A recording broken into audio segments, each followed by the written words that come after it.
Salam berjumpa kembali dengan channel Thesis Picture. Kali ini kami ingin menyajikan cerpen-cerpen menarik, unik, bermutu, inovatif, serta bisa menjadi inspirasi kehidupan Anda semua.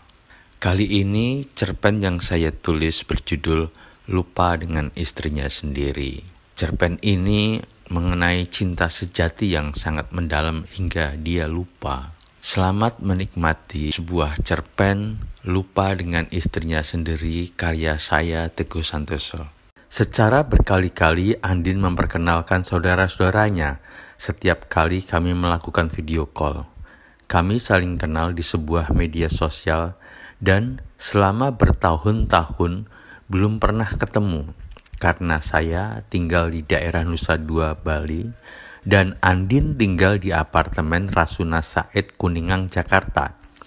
Dari mulanya teleponan hingga video call, dari hanya dimulai setiap seminggu sekali hingga hampir tiap hari Andin selalu menghubungiku. Al, kamu tidak terganggu kan kalau Andin telepon melulu? Aku justru tiap hari selalu menunggu teleponmu.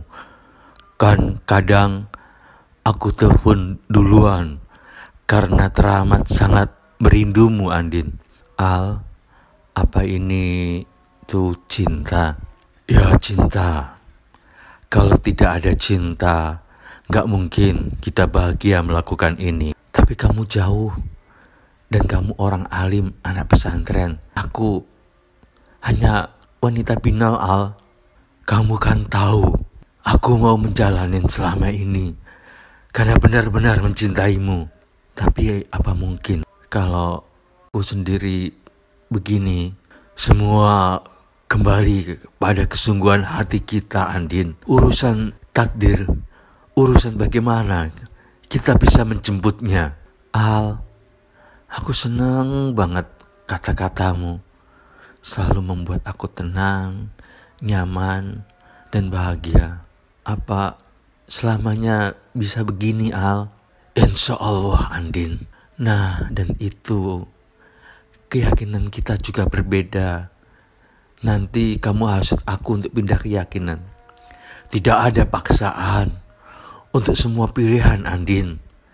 Saya hanya ingin kamu bahagia. Kalimat-kalimat itu yang selalu muncul dalam setiap komunikasi jarak jauh dari teleponan maupun video call. Bahkan kalimat-kalimat itu menjadi sihir perasaan di antara kita untuk jarang bertengkar. Seperti dua pepohonan beringin yang saling meneduhkan. Dedaunannya membisikkan kenyamanan abadi dengan akar tunggang yang menjulang mengait di relung paling dalam di dalam bumi cinta kami. Andin selalu mengaku punya 5 saudara yang bernama Andin, Andini, Andina, Andani, dan Andona. Setiap kali telepon hanya satu nomor telepon itu yang selalu kuhubungi. Namun yang menerima selalu berganti-ganti saudara-saudaranya itu. Kadang Andini yang menerima, namun Andin pun tahu persis persoalan kami berdua. Begitu juga saudara yang lainnya. Meskipun namanya hampir sama, mereka hanya dibedakan zodiak yang berlainan. Andin berzodiak Libra, Andini berzodiak Gemini, Andina berzodiak Cancer, Andani berzodiak Pisces, dan Andona berzodiak Sagittarius.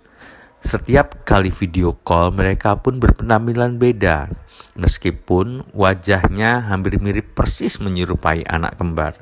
Andin sosok yang kalem, lembut, dan rentan.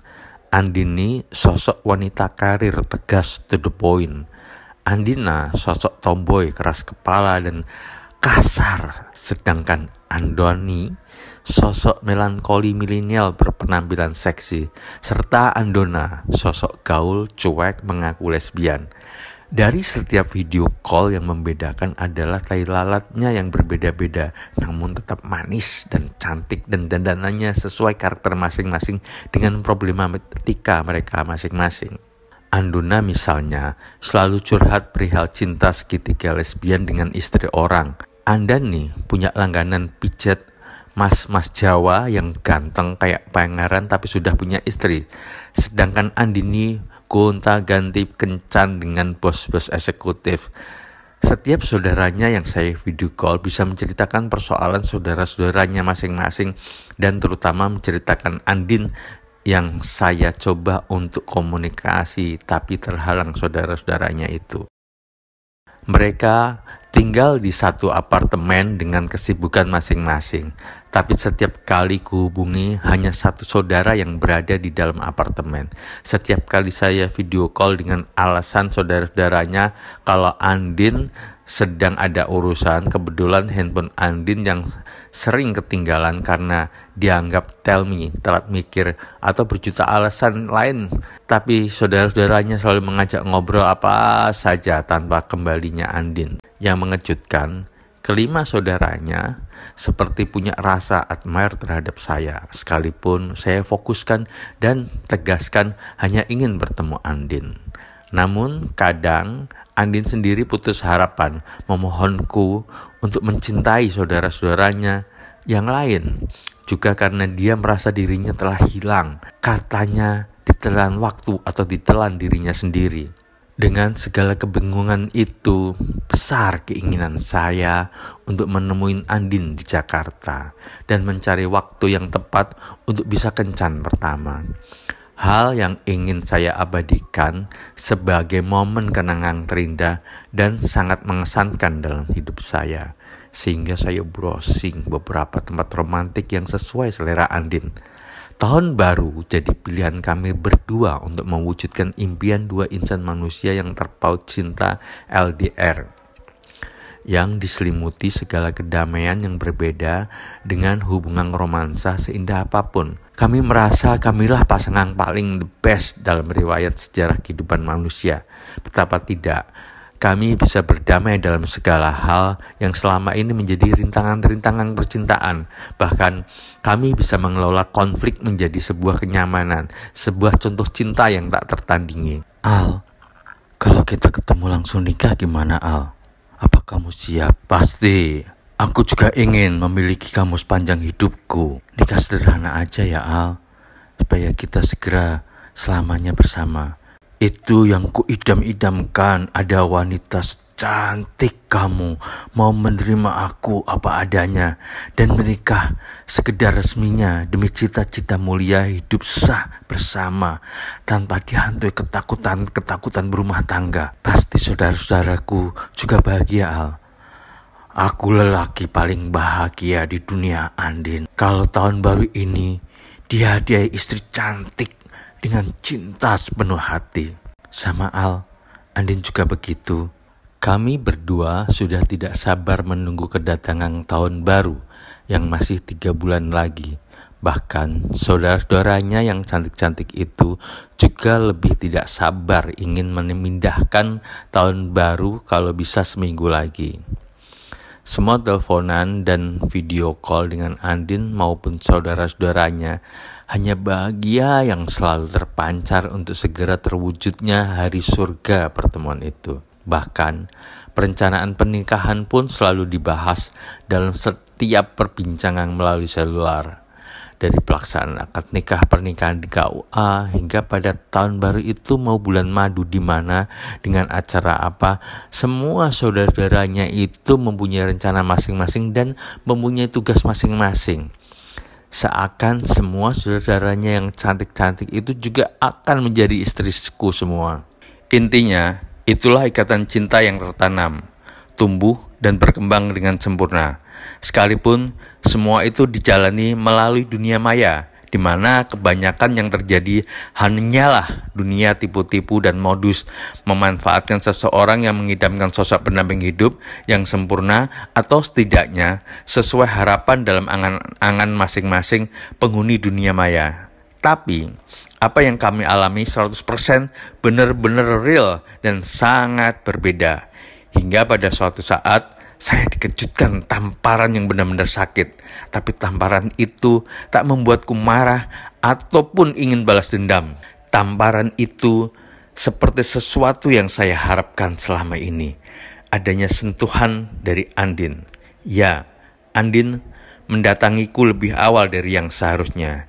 Dia menarikku dari ketenggelamanku meracau tentang dunianya. Bahkan sempat membuatnya malu yang tak terkira. Perihal hayalan bulan madu kami bercinta di sungai berbatu. Antara marah, malu, dan kesal semua tampak bercampur baur di dalam hatinya. Itulah Andin yang saya kenal. Al, kita masih di sini. Hentikan ceritamu. Fokus. Kalau aku bukan Andin dalam kepribadian gandamu yang terbelah-belah ke berbagai pelosok fantasi liarmu itu. Ini aku, Al, di sini menemanimu demi kesembuhanmu. Itulah yang menarik diriku kembali ke sofa manja seorang psikiater dari segala penjelajahan fantasiku. Bahwa Andin, dokter psikolog cantik yang berusaha menyembuhkanku dari segala terpecah belahnya puluhan kepribadian dalam novel-novel fantasiku. Bahkan Andin melakukan itu semua semata-mata sepenuh hati dengan keikhlasan, karena banyak yang bilang Andin mantan istriku itu seorang psikolog ternama dan tersohor yang sibuk meninggalkanku sendiri di Nusa Dua. Dan sejak awal pernikahan kami yang terlarang itu, Andin mengetahui kalau Al yang dicintainya itu mengidap schizofrenia fatal yang harus diseriusi dalam terapi penyembuhan. Andin menikahi Al dalam perbedaan kasta terlarang dalam budaya hidup di Bali. Kenekatannya membuat kutukan Al menderita schizofrenia hingga keluarga besarnya berusaha memisahkannya. Hingga kehidupan Al dengan Andin ibarat handphone, jauh terasa dekat, dekat terasa jauh. Artinya, ketika saling berdekatan justru seperti berjauhan karena sibuk dengan handphone masing-masing. Menjadi kuli rupiah tuntutan kehidupan milenial ini. Makan bersama pun seperti di alam masing-masing, terbuai oleh handphone masing-masing. Ketika jauh, melalui handphone itu, menjadi makhluk jajahan perindu yang menopang mesin selular hingga terjadilah perhara hidup. Demi kelangsungan hidup manusia, menghamba pada kode inskripsi selular yang memangsa kehidupannya, menghampiri kesibukan-kesibukan, mengabaikan alunan sukma, merangkai kejiwaan yang mengolah pembaruan psikologis seperti yang dialami Al, hingga schizofrenia terhadap seseorang yang dicintainya. Bahkan karena takut kehilangan angan rasa kasmaran itu dibangun di alam lain oleh Al yang penulis novel itu. Al, besok kita harus mulai lagi pada jam yang sama. Jangan lupa minum obatnya. Dan kita tetap harus berhati-hati untuk ketemu. Jangan sampai keluarga kita tahu. Ikuti terapi-terapi yang Andin kasih tahu kemarin ya. Sekarang jamnya Andin tidur. Manhattan sudah semakin larut. Andin juga ngantuk. Andin selalu sayang kamu, Al. Berusahalah untuk sembuh, Al. I love you, Al. I love you so much, Andin. Salam untuk saudara-saudaramu. Video call itu off. Cerpen ini menceritakan Al yang menikah dengan Andin dan perbedaan kasta di Bali, sehingga pernikahan mereka akhirnya pun tercerai. Tapi mereka masih saling mencintai. Andin yang seorang psikolog mengetahui kalau Al menderita schizofrenia, tapi itu dianggap adalah kutukan karena perbedaan kasta yang mereka langgar. Tapi cinta tidak mengenal kasta, sehingga Andin berusaha menyembuhkan Al bagaimanapun caranya di tengah kesibukan apapun. Tapi Al yang mempunyai kepribadian ganda, setiap terapi yang dilakukan oleh Andin terhadap Al selalu dalam fantasi Al adalah itu wanita lain, wanita yang baru dikenal, wanita yang ingin diidamkan seperti sosok istrinya. Semua fantasi-fantasinya adalah fantasi-fantasi tentang karakter dari istrinya, karena dia sangat mencintai istrinya. Tapi karena tekanan hidup dan gangguan jiwa, sehingga cinta itu menjadi satu proyeksi yang berbeda. Demikian cerita pendek Lupa dengan istrinya sendiri, karya saya Teguh Santoso. Cerita pendek ini saya tulis di Gria Pringlangu Indah, Pekalongan Barat, Jawa Tengah pada tanggal 27 Oktober 2021. Terima kasih telah menyimak cerpen saya ini.